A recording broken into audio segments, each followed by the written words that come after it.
Hi, Judy. My name is Carrie Lippert Gillaspie, and I'm from WDAF in Kansas City. Hi, Gary. I'm not going to try to say your last name. That's okay. You don't have to. You have a short last name. I'm so jealous. Thanks. All right, let's jump in. I'm excited to chat with you about this because I fell in love with you early in your career, a la 13 going on 30, and some of Yeah. the other movies you've done. And if you would have told me back then that this is what you'd be in and you'd be doing so good at it, I wouldn't have believed you. So how did we find you, coming to this movie? That's actually a good question. I should ask Francis Lawrence, our director, that question. It came my way. I got a phone call, like kind of old fashioned, like, hey, there's this movie, there's a role, there's one female role in it. It's the role of the mother.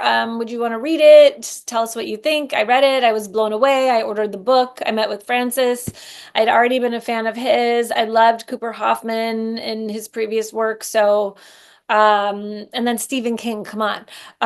Yeah, so it was pretty, I don't know why they sent it to me. He must have seen something, Francis must have seen something that I did that made him think that this would work. And I don't know, we sure did have a lot of fun making it. I know you would never know by watching the movie, but it was a really good time. Yeah, no, I've seen you in some other interviews say that because it was such a serious topic, it's almost like you Yeah. needed to keep the levity when you weren't in between like rolling and cut, like you had to keep the levity in order to like make sure you were doing it all right. Yeah, yeah. I mean, we did. There were some times I'm like remember maybe once when Cooper was like, I think I want to just be by myself before we shoot this, and I'm always happy to I'm happy with whatever an actor needs. But it was surprisingly much more fun than I anticipated it would be. Again, I wasn't there as often as the boys, obviously, so they might have different stories, but for me, I was like, this is great. This is so, and we were outside and it was like I was like, we were in the fresh air. It was Winnipeg. It was beautiful. It was summertime. It was hot. It was humid. It was cold. It was buggy. It was like all the things. It was really special.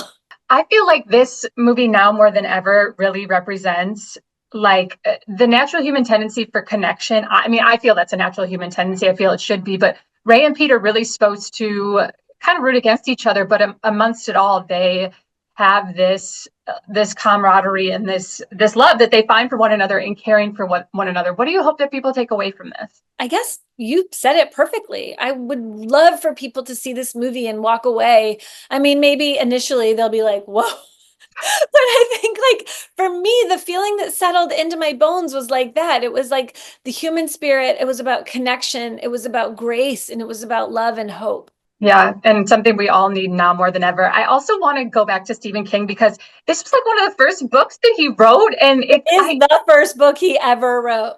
yes, like this man is so before his time, and I know he wrote this Yeah. in response to Vietnam, but it's still, again, now more than ever, like something we need to watch and see. What do you have to say about just working, with his work? I mean, it makes it easy. His novel plus JT Mulner's script, I didn't really have to do much else. And then I have Francis Lawrence telling me what to do when I can't think of something on my own. So, I mean, it was a really easy gig for me.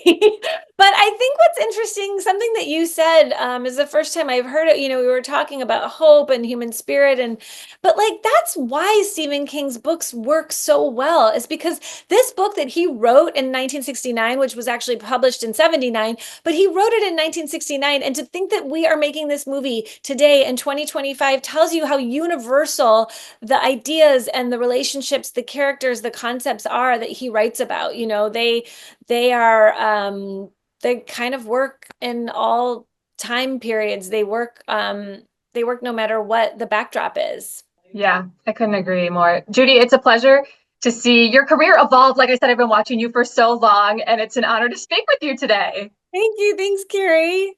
Thank you so much. Have a good day, everyone. Bye.